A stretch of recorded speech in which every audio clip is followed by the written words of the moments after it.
What do we have here in the wild? What's up guys and girls, welcome back to the channel, welcome back to Catalyst Cars. Today I'm reviewing my very own Mercedes-Benz E55 AMG. Super excited for this review and I hope you guys really do enjoy it. It is a 2006 E55 AMG and I have this car for about, you could say, 3 years now, and I do thoroughly enjoy it when I do drive it. So when it launched, the E55 was the quickest production sedan in the world. So that's a massive claim for what may just look like an ordinary executive car, but it was pushing over 400 horsepower, which was only confined to supercars at the time. And you could say Mercedes-Benz definitely dropped a bomb. Under the hood sits a hand-built 5.4 litre V8 supercharged engine at around 469 horsepower and 516 pound-feet of torque. So it's about 350 kilowatts and 700 newton meters of torque. So what made this car pretty special was that at just 2,650 RPM, the power was there. Like whenever you needed it at that RPM range, you had full power of the vehicle. So right down the power band, thanks to the supercharger. The AMG engineers reconstructed several parts of the power plant, including the crankshaft, pistons and cylinder heads, and increased the engine's rev ceiling using a brand new valve train. What's distinct about the W211? You can see the round headlights. And this engine was the M113K, so it was derived from the V8 from your C55 AMGs, SLK55 AMGs. It was derived from that engine. However, a supercharger was added, and they obviously had to rework the engine a bit to get that kind of power and reliability as well. It is quite a sleeper car unless you spot these beautiful 5-spoke wheels, AMG wheels, the badging at the back, I'd say, and most importantly these quad tailpipes, which make it quite unassuming, you could say, unless you spot these different. Inside, you can just take a look. So guys, don't worry, these are not warning lights on the dash. The ignition is on. So the E55 actually had the early iteration of, you could say, paddle shifters. So if you look here, I'm not sure if you can see it. Yeah, there we go. These were the paddle shifters back in the day. The car has different modes. So you have comfort, sport and manual. There's not only adjusted throttle response and gear shifts, but also the stiffness of the suspension as well. Safety tech was very impressive too. This car had 8 airbags, and for its time this was probably one of the safest cars in the world, with the safety features that it did have on it, which I'll take you through shortly. So AMG back in 2006 became a subsidiary of Mercedes-Benz. Mercedes-Benz bought off AMG in that year, and prior to that AMG was just a tuning house.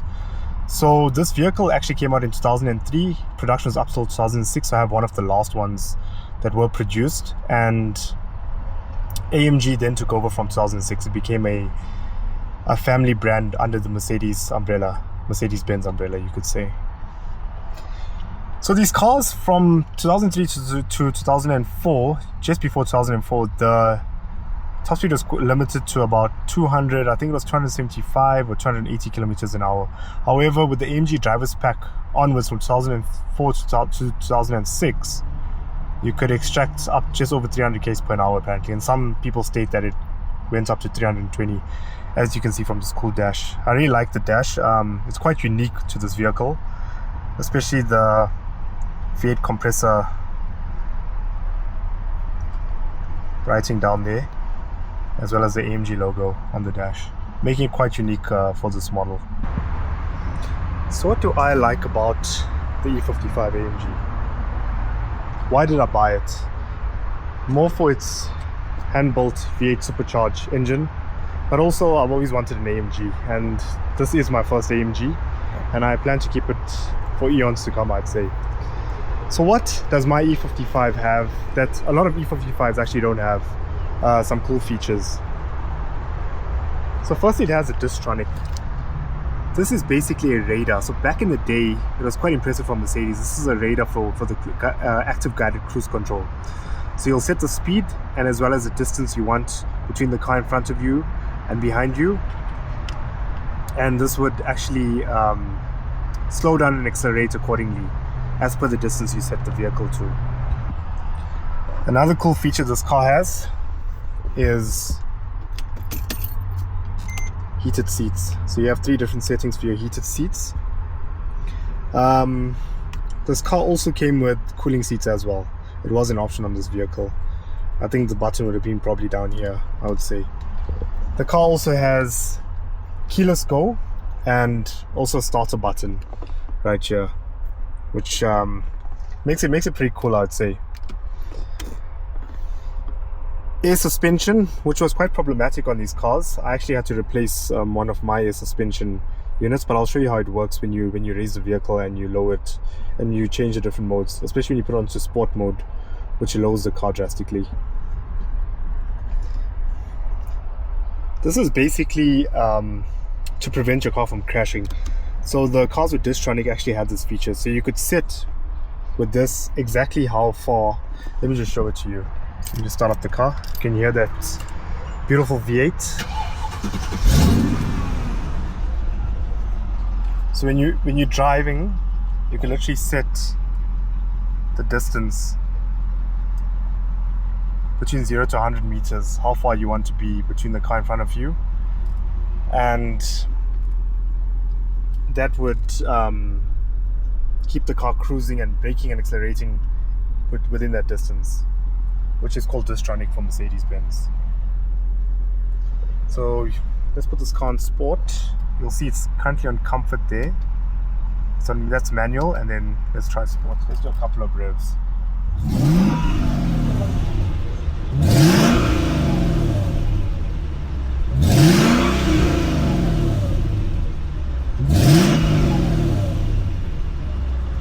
Yeah, it sounds pretty cool and enticing, I'd say. The car also has electric seats. One of the buttons is missing here, and memory seats. Another option this car came with was Harman Kardon, which was an optional upgraded sound system. It was the Harman Kardon Logic 7 sound system on this vehicle. It also has massage seats and dynamic seats. So dynamic seats basically means the bolstering to your sides, if you do put the button on, it will adjust accordingly. So as you corner, the actual bolstering will keep you in. It electrically moves. It also has massage seats with a couple of settings. So you press the pulse button, you choose your settings, and you can enjoy massage seats. And back in the day, Mercedes-Benz came with a first aid kit. I'm not sure now so much, but yeah, this car still has its original first aid kit. Let's take it out.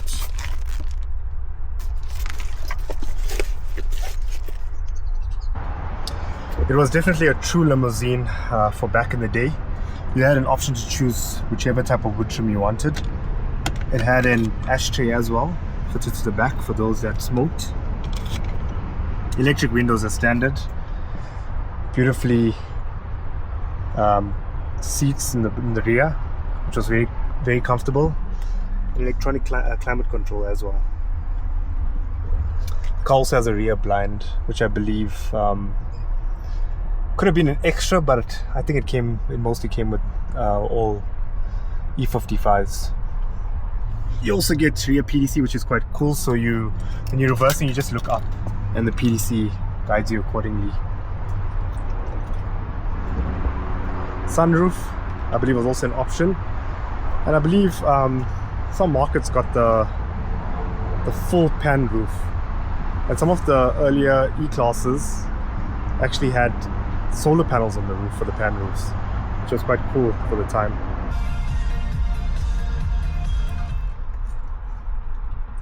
So the car came with a command system, which had a navigation system, but the This navigation CD is missing on this vehicle. So this car had navigation, you could play DVDs as well. And yeah, it had the Logic 7 sound system. So if you press sound, you can choose which type of setting you wanted. And what I really find quite cool with this car is the way the CD shuttle opens up. Let me demonstrate that for you quickly. I don't think it wants to do it. Let's try now.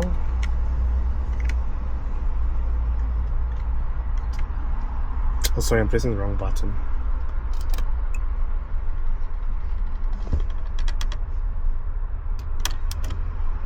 I think it's a bit stuck, if I'm not mistaken. There you go. You could have up to 6 CDs in the shuttle. A lot of older Mercedes actually had the shuttle in the boot of the vehicle. Let's close it up.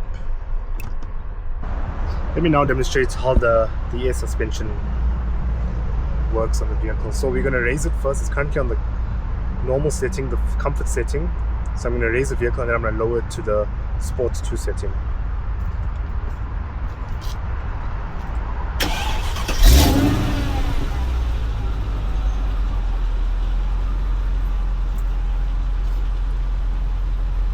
As you can see, the vehicle's rising thanks to the airbags on the car. There's actually a very cool feature. It helps a lot with the comfort, but there's risk that these airbags can leak. I had to actually replace the back right one, and it could pop if you're really driving on a harsh surface, putting pressure on the vehicle. Okay, let's lower it.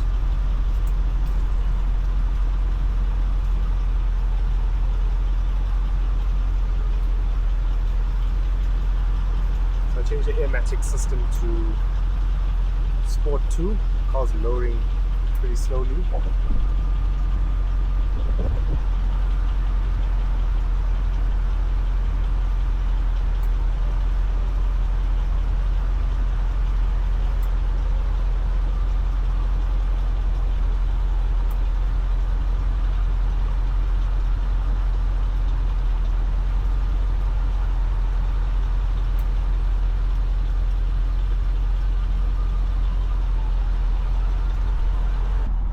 As you can see here, airmatic is on comfort.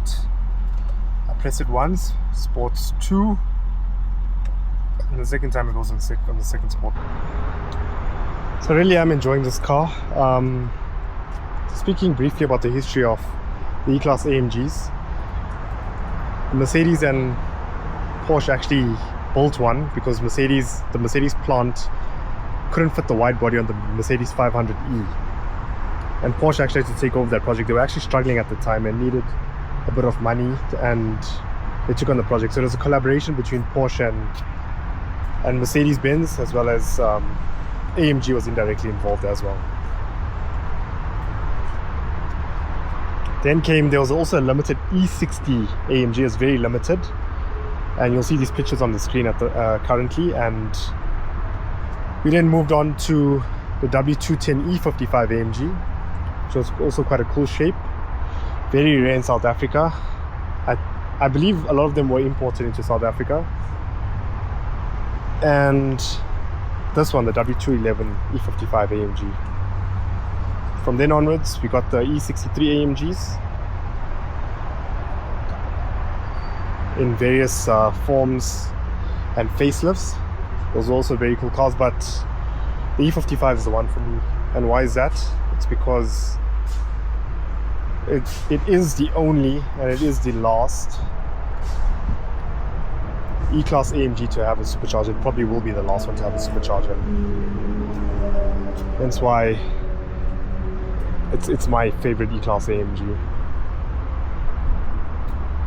And I really hope you guys enjoyed this video. If there's any questions that you may have or suggestions, please put it into the comment section of this video. And guys, please like and subscribe. It helps us a lot to bring these cool cars to our channel. And yeah, I hope you look forward to many more cool car videos coming up, as well as events that we'll be attending soon. Thank you so much, and yeah, have a blessed one ahead. could I leave you guys without some driving impressions? These are some acceleration. Yeah, this car's really quick. 0 to 100, 4.5 seconds. So it is really quick.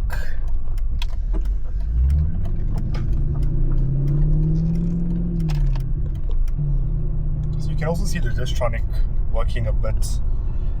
See, it thought I was going to crash into one of the cars turning. So really cool technology from Mercedes in the very early 2000s, eh?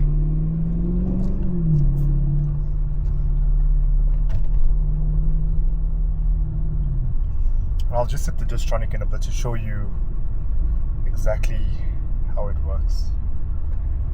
Small bump here. Okay, so there's a Distronic trigger here. This indicator stalk here, or stalk rather. If I set it, it's asking me for what speed.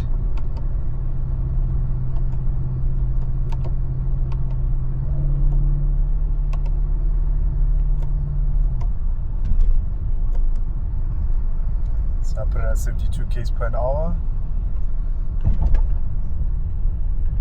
Okay, let's increase it a bit.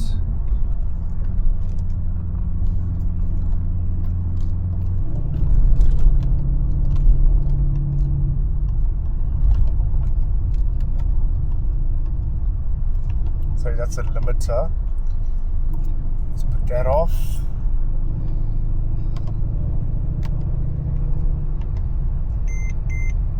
Up another car that it thinks I'm crashing into.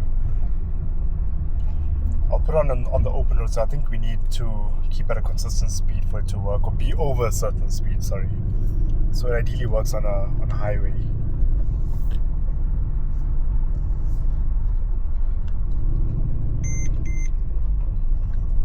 Yes, it's chill. I'm not crashing into anything.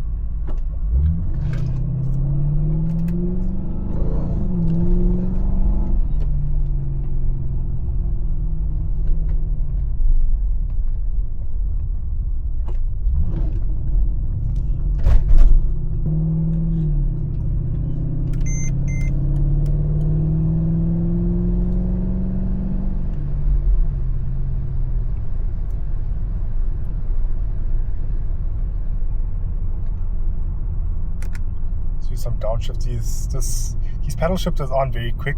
It's very old technology, so don't expect like DSG or PDK shifts.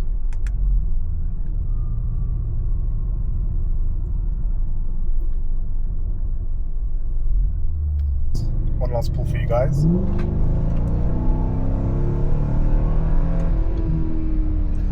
Yep, you need a lot of room for this car. Thanks again for watching, guys. Please do like and subscribe. And yeah, just let me know if you have any questions on the comment section and any recommendations you may have going forward. Thank you so much.